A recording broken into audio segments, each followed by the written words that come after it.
Welcome to the Bias Buzz. I'm Don Irvine. He's Brian McNichol. Good morning. And so we're also known as the Deplorables. The deplorables. So that's what we're going to nickname ourselves for this broadcast, I guess. All right, so lots of stuff in the news as usual.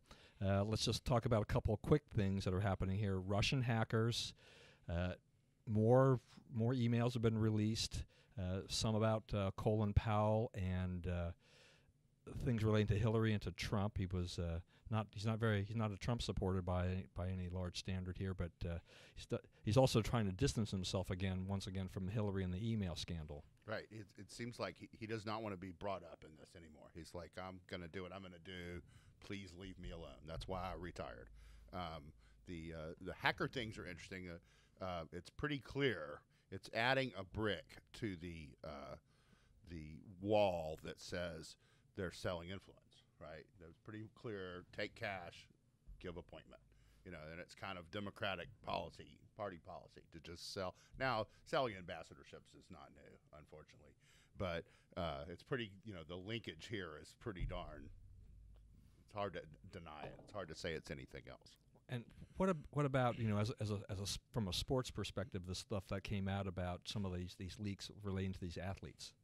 Yeah, it's yeah, they're drawing. And it's like we were talking about, sports should stay out of politics because people say, oh, they're inextricably linked. Well, they don't have to be. You don't see like college football. Do you ever hear anything about college football and sports? No, because in politics, because they keep their product separate, to the extent they can. All right. So last week I mentioned the new iPhone 7. It's out. People are talking about it. But the other side of the coin is the competitor, the Samsung, the Galaxy Note 7. Lots of fires. The Jeep caught on fire. We've got all kinds of little things out there. There's a big recall. I just wanted to make note of the Note and the sense, and that my solution to this is just that rather than recall all the phones, why don't they just give everybody a free fire extinguisher? Right. It might be easier. Just a little I think that would be less costly. Can of water to carry. Let's just give them a little something, because they said that they're going to, the new ones that are coming out are going to have like a sticker on it that says S for safe. Right. I mean, what is this? I don't understand this. Anyway, so the big story, I think, really is Hillary Clinton and what happened to her on Sunday. She was up at the 9/11 memorial. She was supposed to be giving a talk. She felt faint or ill. They helped her out to a van. They had to scramble for that. There's video showing that looks like she started to collapse just before she went into the van, had to be kind of helped in there. She disappears for an hour and a half or 2 hours and then comes out of Chelsea's apartment. Didn't go to a hospital. Well, what's going on here? First of all, deconstruct. Okay, first of all, there is a medical facility in that building on the 4th floor. And there's some speculation that she didn't go to Chelsea's apartment. I mean, if you have pneumonia, which is what they claim, why would you go around your 2 grandkids, right?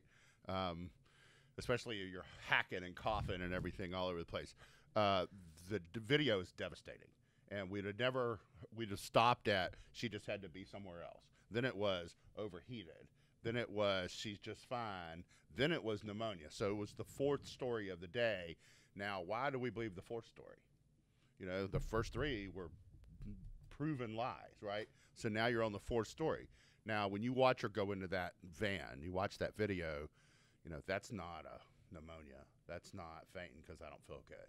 That's somebody who is losing their ability to walk, okay? She lists, it's almost what happened before the collapse is more damning because you can just see her not be able to stand up and not be able to get a grip on how she's walking. And then if she goes down, then she falls. And, that's the dramatic part. But it's like and if you watch the way they respond to these things, everyone knows their places. It's like a play. It's like everyone goes and hits their spot on the floor because this is happening all the time, right? And they're used to it now. Somebody knows to come up on the left side. Somebody knows to come up on the right side. They're protecting her through all this stuff. That film, and I think Trump was very smart to just say, we hope she gets to feeling better soon. I think Trump has somebody inside of her campaign, and I think that they know that this is more serious than they're letting on. They're just going to let yet another lie unspool.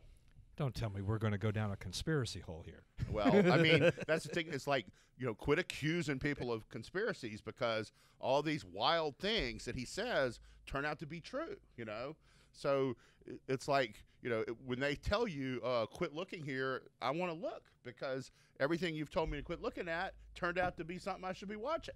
But Hillary said she was fine. As soon as she got into that van, she started to cool off and feel better, just miraculously. Miraculously. It's not, they got big problems. And I think, there's, the Democratic Party, Don Fowler, former head of the Democratic Party, is talking about they need to get a contingency plan in place.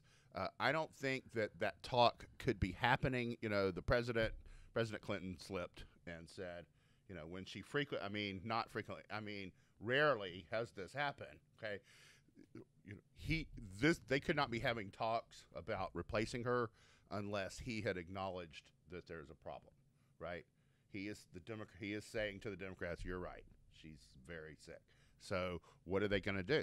Right, and so as you mentioned with this Bill Clinton slip of the tongue kind of a thing like that, what was interesting about this too is that CBS, when they aired it on the evening news, the frequently part was left out. Right. It was 2 seconds. And they said it was because of time constraint. Who's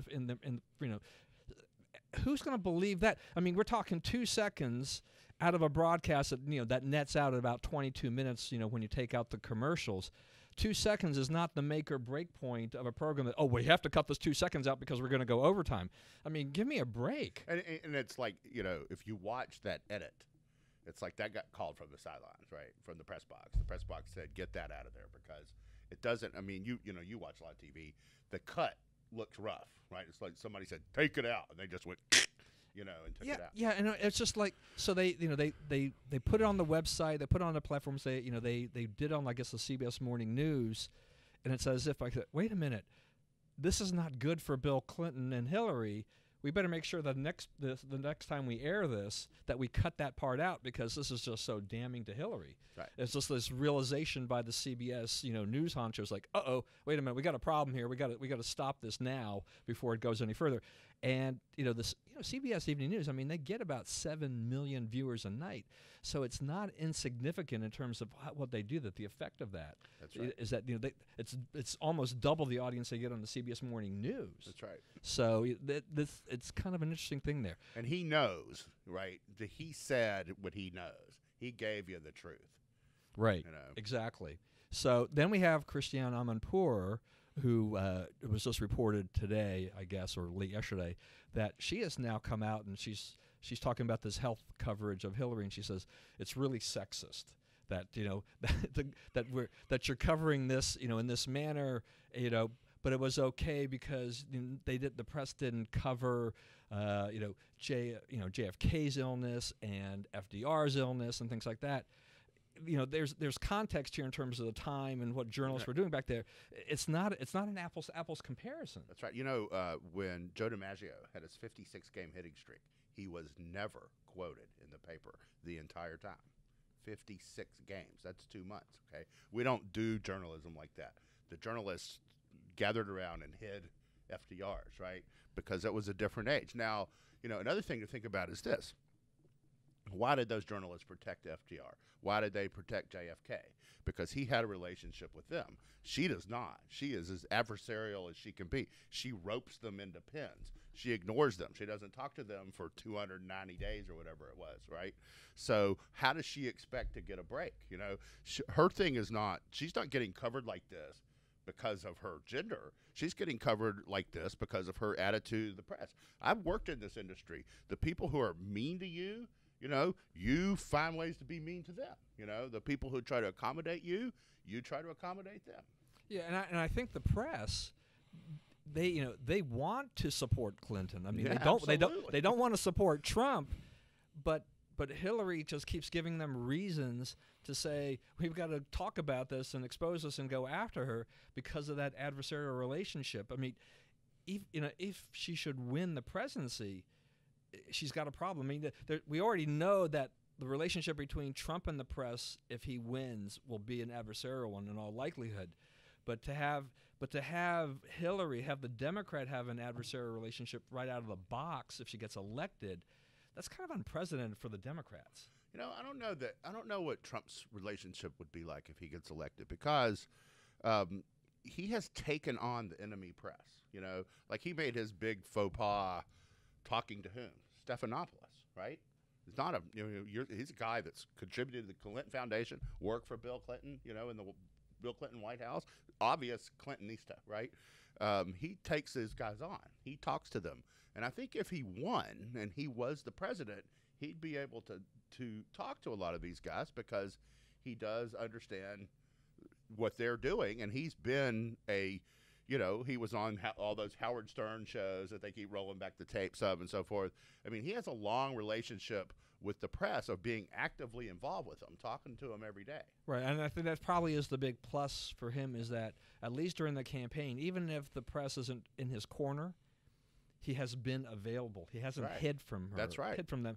And he's really not holding anything back. I mean, he has to defend a lot of his positions, both present and past, but we don't have this veil of secrecy like we do with the Clintons. Yeah, I mean, an act of seeking out of attention. He wants to talk. Oh, he loves the camera. He loves it. Yeah, he loves calls into shows. Yeah. Hey, it's me. Yeah, for good or for better or for worse, he loves it, right? Yeah. And I mean, it's kind of the thing. If you're working on his campaign, you're trying to control him, but he's a guy who loves the spotlight, and I think he always has. Now, another thing you said about control, his handling of this has been exquisite, and I do not think that a month ago that would have been the case. It'd have been a danger of, I told you she was real sick, and he's like, we sure hope she gets better, gets back out on the trail, praying for her recovery.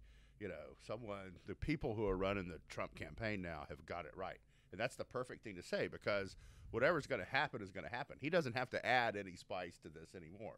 It's going to unfold on its own. You're right. I think I agree with you 100% on that. I think it's kind of that new version of Trump we see here in that respect.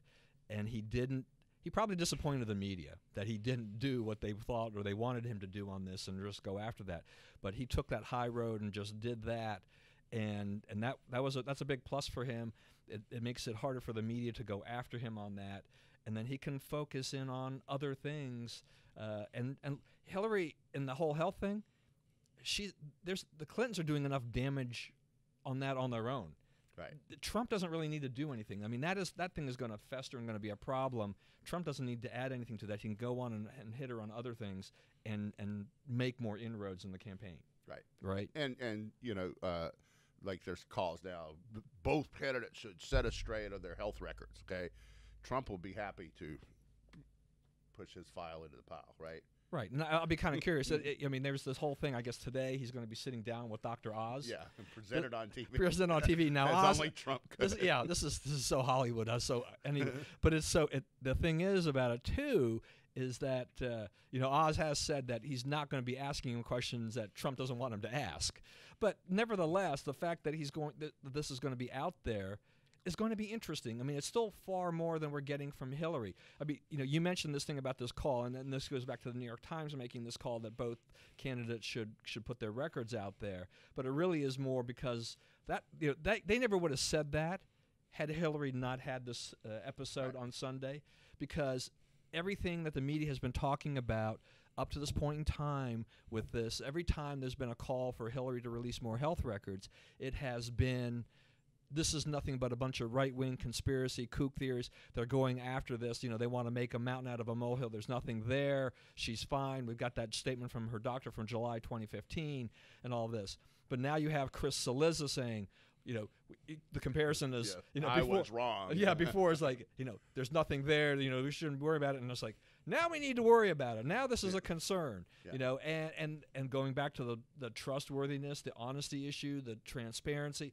All of these things that have been plaguing the Clinton campaign are coming right back at her, and they haven't done a darn thing, in my opinion, to solve that. I mean, they're just making that worse. And they're to the point now where, a lot of Democrats came out in the aftermath of what happened at the 9/11 thing, and the next day saying, you guys got to tell a straight story. Sometime in your life, you got to give us something where we're not leapfrogging through 4 of your lies, trying to cover 4 of your lies. And there's a piece in the Post this morning. I guess Kathleen Parker didn't get the memo, saying, oh, they wouldn't do this to her if she wasn't a woman, and we power through, and how courageous it is. Like,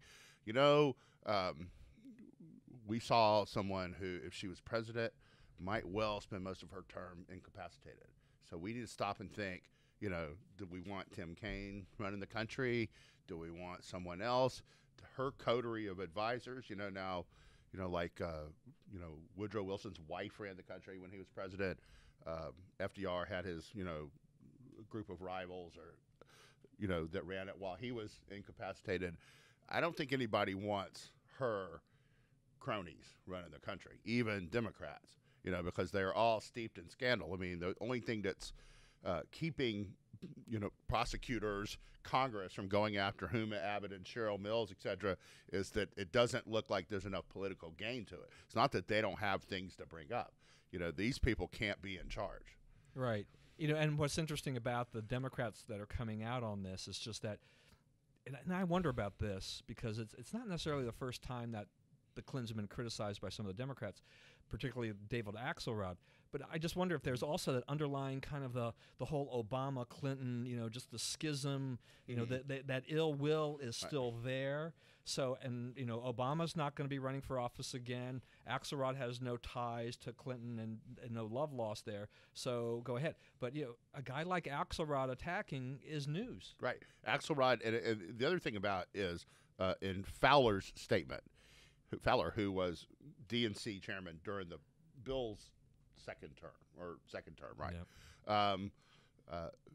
Saying, this thing needs to be done 6 o'clock yesterday, and President Obama needs to convene it. Now he is titular head of the party as the president. Right. But I mean, would you have thought if he hadn't brought this up that the guy who needs to step in and make this happen is Obama? I mean, I have to think that those guys are talking, right?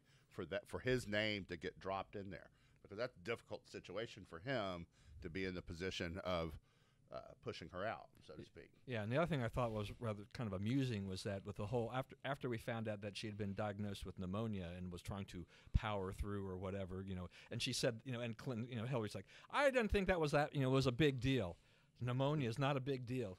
You're 68. You're 68 years old. It's not a big deal. Yeah. Pneumonia kills people. That are 68. But then you have Chuck Schumer coming out, to say that he had pneumonia and all this. So as if to say, it's really, I got over. It's really kind of not that bad. I'm kind of trying to downplay it to kind of give Hillary some cover. I mean, do you buy that? Well, here's the thing about the pneumonia. If that's true, I've had pneumonia. I was out about 4 weeks. It's it's a long time before you will have the stamina to be on the campaign trail. Probably, perhaps, quite possibly, all the way up to Election Day. We're not that far away now. I can't believe that. I think they've got to do something, because I don't know that she'll be full strength campaign ready.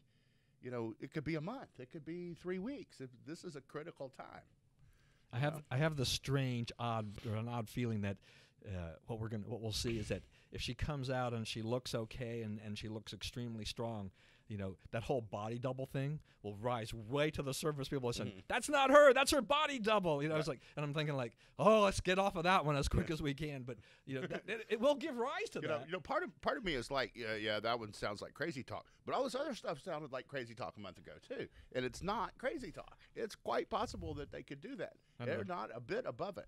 The whole election's getting to be crazy. Yeah.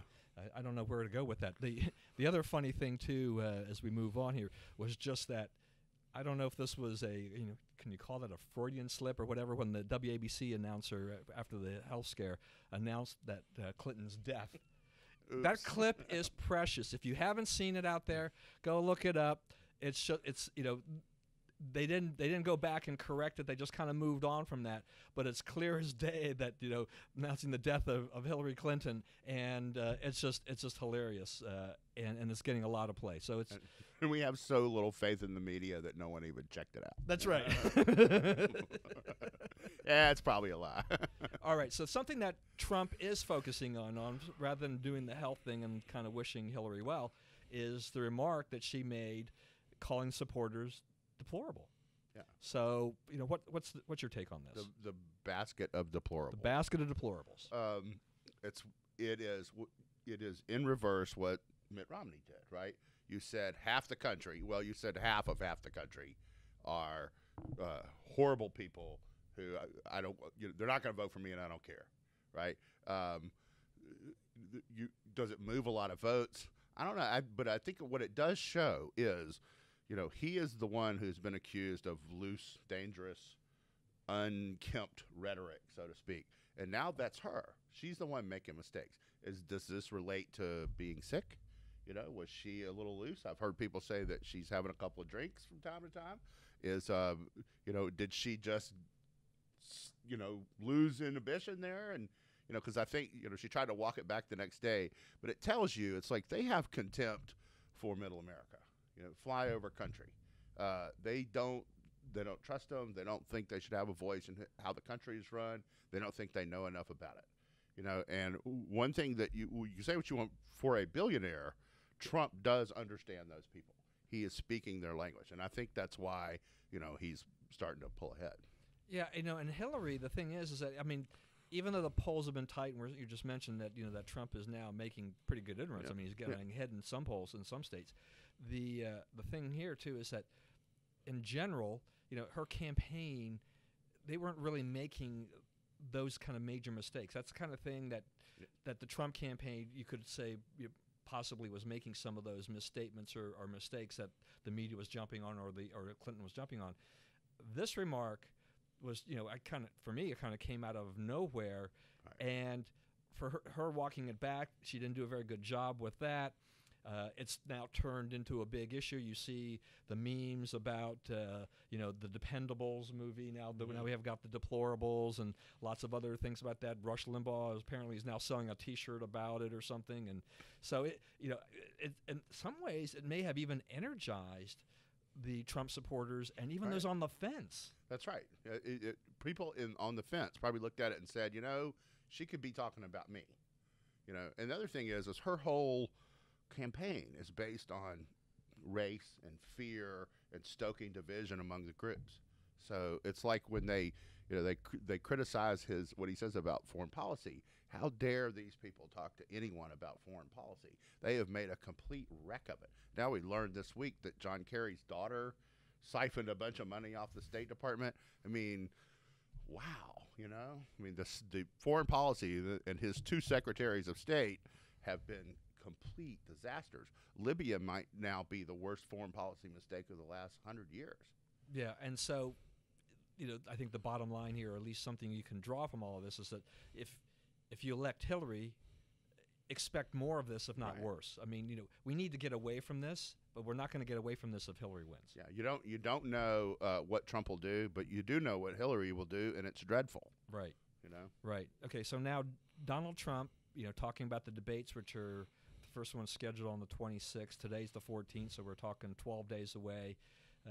He's now called, he said, he loves to use the word rigged. Everything's rigged, but that's fine. And he's called to have no moderators. What do you think about that? I think it's interesting. I think that it would be nice if you could have a moderator as opposed to a news personality preening for the camera. But someone who really directed you back to the follow-up of the candidates. But them talking to each other, I think, would be tremendous to just really see where it all is. Now, it is a lot bigger risk for him because you risk the knockout punch, right? And you risk him, he not only can't sustain the knockout punch, he can't really deliver it, because then he's like, oh, he beat up a woman, So he has to walk a fine line there, but the moderators probably don't help him, so I kind of don't blame him for calling for that. All right, so we're getting a little low on time. We'll just quickly talk about Keith Olbermann. I just have to mention Keith, the loudmouth left-winger, formerly on MSNBC, also from Al Gore's Current TV. ESPN. And then ESPN, which was the one place he really was probably good at, But now he's returning as a special correspondent for GQ, kind of a biweekly series, and one of his pet peeves or his main targets will be Donald Trump. But look, I mean, for me, it's just like they're only seeing him twice a month. It's GQ. Who's going to be watching? Who's going to be paying attention to it? I don't really know how this is going to go. Well, hiring Keith Olbermann is like marrying Mickey. What was his name? He used to get married every week. The old comedian. Oh, Mickey Rooney? Mickey Rooney. Remember, he was married like 8 times. Yeah. 10 times. Hiring, that's what hiring Olbermann is. It's Throwback Wednesday. Something's going to happen. You'll be in the news the day that it blows up, but it is what it is. But talented guy, really intelligent guy. Maybe part of this was for the news value of hiring Keith Olbermann. Yeah. And he's one of the best sports memorabilia baseball card collections in the world. Wow. Okay. Well, there's a bit of trivia I didn't know. All right. North Carolina and the NCAA made a big announcement. They're pulling, 7 championships out of North Carolina over the bathroom law. You're the big sports guy. Give me your take on this. The only one that matters, and it doesn't matter a lot, is that there was an NCAA sub-regional there. So there have been one weekend of basketball games during the tournament. But the rest of it is like women's soccer. Division II. I think there's a Division II or III thing in there. These are minor things. If I'm North Carolina, I don't change a law over this, right? But the ACC is going to meet the conference that the North Carolina schools are in and talk about whether to strip ACC championships. That would be a little bigger deal to those schools. But I think they probably have the votes to block it. And I mean, who's going to be for it? This is obviously something that's getting out of hand, and it's not a big. People will say, "Oh, this is a huge blow to North Carolina." No, it's not. It doesn't matter. Yeah, and I think it may wind up being a moot point anyway, because North Carolina, there's some tough elections there. The governor could lose. I think political fortunes could change, that you might see a reversal or a softening or something, a scaling back of that. So it may not really hold in the long run anyway. Okay. All right. Let's do our 2-minute warning. Dakota Access Pipeline out in North Dakota. People are blocking construction of a pipeline that goes from North Dakota down to Illinois to where it links up with pipelines that carry oil to the Gulf Coast. They have these Native Americans up there as like the front of the group, but it's the regular suspect green agitators, who want, let's leave all the energy in the ground. Okay, are you going to unplug your cell phone, quit driving your car? Well, no, of course not. Then we need electricity, we need oil, we need fuel, and get out of the way. Thing was, they went through 4 state permitting processes, right? A federal permitting process, plus the Army Corps of Engineers. All these people have signed on to the project. All the historical societies and people who research whether this really goes over sacred Indian grounds say it does not. These guys it's an AstroTurf thing, and talk about deplorable, it's deplorable. All right, and then I will follow up with that with just a quick note on the 9/11 memorial that the students at Occidental College put up one flag for everyone who died up in New York. Then they found out that some vandals had come and picked up a bunch of flags and thrown them in the trash. This is a terrible thing to have happen. 9/11 was an obvious tragedy in our nation's history. I remember where I was at the time. I'm still somewhat numb as I think back. We just passed the 15th anniversary on Sunday. This is something that should not be taken lightly. And for those people who had the temerity, the audacity to go and pick up those flags, that is just a shameful behavior, and they are cowards for doing that in the dead of night and desecrating that. And they should be caught, and there's some punishment should be meted out to anybody who does that anywhere, relating to 9/11. It is just a terrible thing. Yeah, you're stealing stuff. Right. And that's all the time we have. Thank you again for joining us on the Bias Buzz. See you next week. Bullseye.